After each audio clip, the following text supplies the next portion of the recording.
Wah, aduh. Selip sak wong. Bagong nek karo aku sajake kaya dem-deman. Wah, Petre lho. Heeh. Sapa ya, Petro? Sing asli aku. Tenane, tenan. Aku ora tau gawe-gawe kok. Terus kae saka sapa? Konene. Wani ngampleng aku barang iki. Dek iki mung Petruk gaweanku kok. Ayo. Aduh. Jabut jenggotmu. Lho, ngampleng aku sing ngakon sapa? Nggih nderekaken Rama Semar iki lho, Rama Semar. Petruk sing asli iki aku ora mung gaweanku to. Lho, gaweanmu saka apa, Tru? Gaweanmu saka apa, Tru? Gaweanmu saka apa to, Le? Iki ora mung tak gawe saka petelku apa?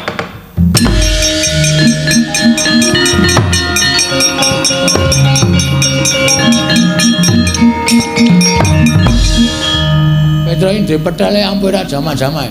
Mbosok disastruk ora niyang ngono. Men, rene. Oh, piye kowe duwe pusaka ngono iki ora duwe. Aku duwe arep mung petelne gleleng iki padake kerja bakti. Kanane ling keduk ngaupat lan petel wis iso cepet aku kok. Ayo mergo kowe iki saking kuwate kok, Tru. Petro wonten dawuh, "Mundura, bapakmu kon maju." Maju, Pak. Iya. Iki mundur sik. Mundur. Oh iya lali. Aku ora maju ora mundur iki ra dong e. Enten dawuh. Aku ngaturake panuwun kelawan Panakawan Petruk. Nggih. Dene dina samengko Petruk wis bisa dadi lantaran tumedhaking kanugrahan. Syukur-syukur. Lho, ya rame banget nang kowe iki.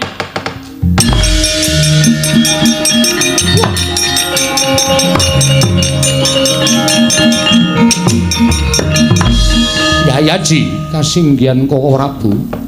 Koko Prabu kok wonten mriki? Lho, Koko Prabu lho gak wonten mriki. Baladewa nang kene. Kula menika suwita kalian Begawan Sabdawala. Sabdawala menika sinten? Kula mboten mangertos. Nek pasuryane utawa wujudanipun ini kaya Petruk. Leres menika Petruk. Ingkang dados lantaran tumedhaing kanugrahaning para Pandhawa. Koko Prabu mewah Petruk dipun mong dening pukulun Sang Hyang Padawenang. Wah, edian. Wah, iki menungsane iki. Kowe sing nyepatani aku nganti aku rasa bali mau. Ayo saiki sepatono. Ya wis ra iso. Dukune wis bulunga. Dukune lho pukulun Sang Hyang Bathara Wenang. Kula mbiyen mandhrak mergo pukulun Sang Hyang Bathara Wenang. Wah, setan lho Petruk kok macak dadi pendhita barang nganggepe Dawi Dewa kok ya ora diniat kaya ngono kok. Lho, ya munyuke sapa ucul tekan kene iki? Begawan Sabdawala wonten pundi? Ah, Sabdawala aku man. Waduh. Ki Lurah Petruk. Heeh. Nyuwun pangapunten Ki Lurah. Ora apa-apa wis bantu karo aku kok. Ana acara apa iki kok rame banget iki? Lho, Petruk kok ning kono? Nggih, Ndara. Ora dadi pendhita to. Oh, wis pun badar pun rampung. Bapak kok ning kene? Yo, Petruk dadi pendhita dadi lantaran tumedhaing kanugrahan. Wahyu apa, Pak? Wahyu kamulyan. Wedian. Wahyu kamulyan. Wah, cabambung. Kandhani malah sajak maido. Nggih mung muga-muga kamulyan sing ditampa dening para Pandhawa menika daya. Ayo iki. Menehi ning ora mungkin dadine ora bakal kelakon ora. Ngaten Bu Kulun. Kakang Semar. Piye? Menapa Bagong menika mboten mriksa menawi Plemrtangga jiwa jambudipun nirmala menika daharanipun para Jawata. Wis tak kandhani ning gandeng anak njaluk karo wong tuwa. Ana tetembungan anak polah bapa uga kepradah. Tur ngene lho Guru. Mbok ya ora kutang ming siji paringana. Wong minggo syarat srana wae. Tukule jambudipun lan Plemrtangga jiwa ki rak pirang-pirang ning kayangan. Nek ming tok longi siji dienggo anakku, dienggo srana ora ngelongi kayamu, ora ngelongi agung lan ageng kuncaraning asmamu. Mula paringna ya Guru.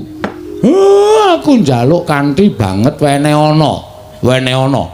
Mbok nganti aku kudu kepiye sing tak lakoni, aku tetep tak lakoni waton kowe gelem menehake Jambu Dipa Nirmala Pelemper Tangga Jiwa. Ong wilahing. Lho, kok malah janturan? Kok sing. Ong wilahing. Awik namastu nama sidang. Negaripun dipandang kunjuk. Gong tak bandung sandal cangkemmu lho. Malah janturan kaya arep wayangan ora. Ha ki mau malah ong wilahing. Ong wilahing. Yuk. Aduh. Malah kena sirahku dhewe. Mbayen Bagong ki malati. Wis wenehno. Kakang Semar kula badhe munjuk atur. Piye? Selaminipun kula menika dados diwaning para dewa. Selaminipun kula menika dados nalindraning Jawata, sedaya titah wonten ing jagat menika sami nyembah kaliyan kula. Namung imanipun wonten titah setunggal ingkang dereng nate nyembah kaliyan kula. Kula kepingin titah menika keparenga sakmangke nyembah dhateng kula. Lan badhe kula paringaken Pelemper Tangga Jiwa lan Jambu Dipa Nirmala. Sapa sing ora nyembah karo kowe lan kudu nyembah karo kowe? Mengko wonge kuwi tak paranane. Wonge kuwi tak paranane, tak dawuhi supaya nyembah karo kowe, jer nyembah karo dewaning para dewa kuwi wis sak mestine ingkang dereng nyembah kaliyan kula namung Kakang Semar.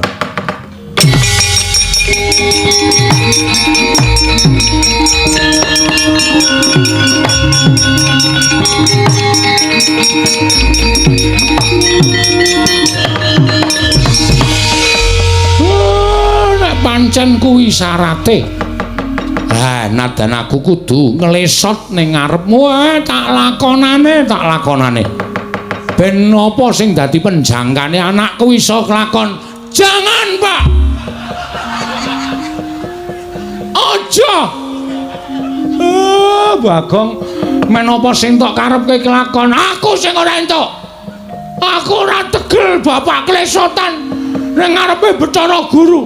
Bathara Guru kuwi adimu to? Aja. Wis Pak ora apa-apa. Aku ora diwenehi Jambu Dipa Nirmala ora masalah. Kowe ngerti to, aku duwe kepinteran nyolong. Wis rasah njaluk colonge kayangan. Angel sole kayangan kuwi rapet-rapet to kaya apa rengsang ulinggis. Arep babah kaya mbiyen. Ora iso kayangan kok dibabah ki ora iso. Setro, aku mangkel iki ora jandruk. Mangkel piye? Wis aku lara ati aku.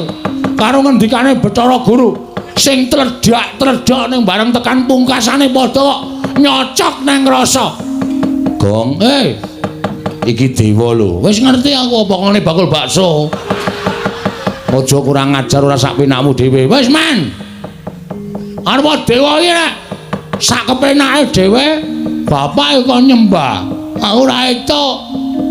Aku ora mentolo, Tru. Aku jane yo ngrasake lara atiku, Gong. Oh jagat ki dadi paseksen. Nek bapake kakane Bathara Guru, tata krama ya tata krama ning ora kaya ngono kuwi. Nuwun sewu lho pikulan. Pikulun. Kita arep apa, Bagong? Pun kula mboten njaluk Jambu Dipa Nirmala, mboten njaluk Pelem Dipa Nirmala Jambu Pertangga Jiwa. Lho, kuwalik. Wis men. Wong ya ora bakal entuk barange kok kuwalik mbok men. Lah kok kita malah sajake murina lan panjenengan ulun. Nesu aku. Lho, malah ora basa. Iki bapakku Bukulun. Kok mung perkara njaluk Jambu Dipa Nirmala Pelemper Tangga Jiwa kok Semar, Kakang Semar. Jagat iki ana siji wong sing ora gelem nyembah karo aku. Sapa, Guru? Engko aku tak tekan kono tak aturane nyembah karo kowe. Sing ora gelem nyembah karo kula namung Kakang Semar. Aku ateges secara tidak langsung sampean ki akon bapak nyembah karo sampean. Ha ta? Ha ta? Aku mau nek syarate anake kok kudu ngorbanke harga dirine bapak. Enggak bisa. Aku enggak bisa.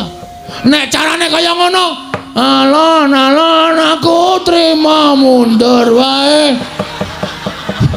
Kualik. Lagune kualik main ra apal kok sakarepku.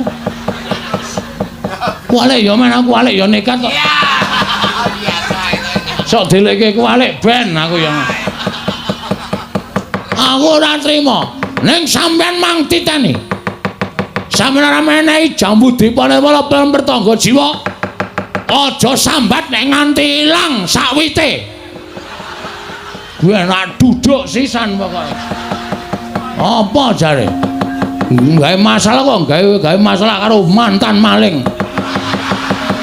Sampe nake dhewe ora. Gugu karepe dhewe arep piye kowe ha? Lho, kita malah wani karo panjenengan ulun. Sing tak wedeni apamu? Yen ngono kita ora bakal ulun paringi. Aku ngruda paripeksa. Apa kita wani karo dewa? Sik to, kowe kita-kita kowe kita iki sapa? Wah, iki sing ora paham Bagong. Gong kita iki kowe. Tak tanya modar kowe. Bapak ilin jenengke aku ngrekoso dibancaki barang emeng diwalik kita. Wangun Bagong karo kita. Kita nek aku nyebut, aku pamane dewa aku nyebut kowe kita. Nek kowe nyebut aku ulun. Ulun piye? Sing ulun sapa? Ulun aku. Jare Bathara Guru. Piye ta iki? Bathara Guru apa ulun? Wis mau diaringi ambok 2 jam ki ngene iki terus. Wong cah ora dong kok dikandhani ora. Iki basa dewa. Oh, beda. Nek misale Gong arep endi ngono kuwi aku nyeluk kita arep endi. Oh, berarti aku ki kita. Iya. Nek Bathara Guru kuwi ulun. Heeh. Aku kita. Ajare kita aku. Sing positif to. Pun mboten ajeng aku mboten ajeng ngomong kula, Pak. Mumet sirah kula. Sabanjure kita kepiye Bagong apa kita tetep bakal njaluk jambu dipunirmala pramrtangga jiwa. Nek purun mboten maringaken kula tetep ngruda paripeksa. Yen ana apa kita wani lan para Jawata. Nek jane mboten. Ning gandeng nuwun sewu niki kebutuhan rakyat. Napa to sababe kula ngeboti pramrtangga jiwa jambu dipunirmala? Merga niki kebutuhan rakyat pring apus niki kedukuhan pring apus. Nek nganti kula ora iso pramrtangga jiwa jambu dipunirmala entuk ateges rakyat kula sengsara. Daripada rakyat saya sengsara, lebih baik saya yang harus menjadi apa ya? Korban demi kesejahteraan rakyat. Wah, jangan tepuk tangan. Apa gunanya tepuk tangan tanpa saweran? Urung nembang kok wis saweran. Aku mundur alon. Kowe apal kowe, aku sedina nyetel kowe terus. Oh. Kempol cawet. Cendol cawet. Kempol cawet ora.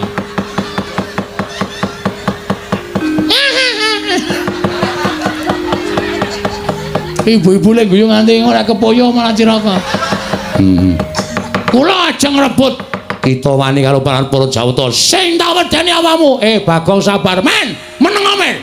Ora tak peksa ngene iki ora rampung-rampung. Sampeyan ora maringke, kula munggah ning kayangan tak bedol wite. Ben dewa do ngelih kabeh. Ora mangan pramrtangga jiwa jambu dipunirmala. Ulun jabut nyawa kita. Jabutan ora wedi aku. Untul ora tak jabute kok ming nyawa dijabut. Aku wedi ora wedi. Metu njaba yo, piye?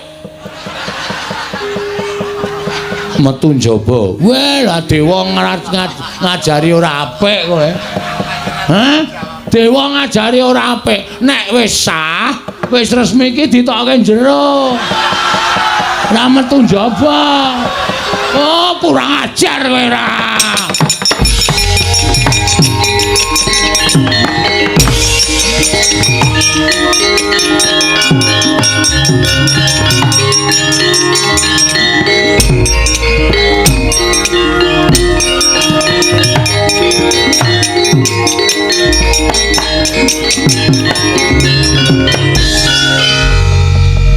Wedi to Bathara Guru karo aku, Pak. Kae iki ora wedi ning kae metu ning pelataran lumpukke dewa-dewa mateni kowe. Waduh. Apa? Domongi kok. Aku padahal mau main gojek dewa kok jak gojek ki ra iso. Mula aja sok sembrono. Waduh cilaka iki, Tru. Aku dewangi, Tru. Ya. Reng, apa? Aku dewangi ya. Oh, tangane wetekle ora kon gelut. Ayo nganti rak ya ora tekan. Oh, ditanono ora ngewangi aku berarti kowe tega rupatiku. Iya, sae-sae aku lho. Kowe ketoke cilik nek gelut trampil. Mun aku diwangi ya, Reng? Iya.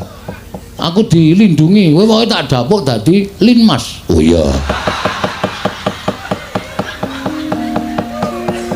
Linmas kaya ngene iki sing wedi sapa coba? Linmas kok ting gendiek-gendiek ngene. Sing penting getakane kok, Tru. Getakan sempritan sing penting. Nah iya ora. Wis Pak, Bapak rasa kuwatir, tak tanggunge Pak, rasa wedi. Ngono ana apa-apa piye? Saya tak takon. Kowe tresno ora aku? Aku tresno. Nek kowe tresno, mengko nek Bathara Guru methoke aku arep matani karo aku. Pethoke ya, Pak? Oh iya. Ya? Anake Bathara Guru jenenge sapa? Bathara Indra. Sisan kuwi pethono sisan, Pak. Oh iya. Terus liyane oke. Penyarian Yamadipati, Mahadewa, Bathara Brahma, Bathara Sambu. Lan sak piturute akeh banget dewa. Daluk tulung kuwi pethoke sisan ya, Pak? Wow. Coro. Trenggiling. Ngono. Misuwi kok ora wangun to, Gong? Kok mung kewan cilik-cilikan trenggiling ora. Arang-arang. Oh, cacing pita. Ha iso ora serem cacing pita. Tulung ya, Pak? Iya. Wis kono gara menyang. Kowe, aku tak turu dhewe. Engko nek dewane lunga aku digugah. Ora kena kaya ngono, kudu tanggung jawab tela bakarane. Enak kuwi. Tanggung perkarane kok enak-enak. Oh, siap. Jagung bakarane, Pak, kok tela bakarane. Nek wis ora gatekke iki aja dibaleni. Senengane kok malah badarke dhewe. Aku karang ya sak ngono kowe. Nek ora bener ki aku sok ora lega. Aku iki wis rampung iso tak. Bener ora ya mau.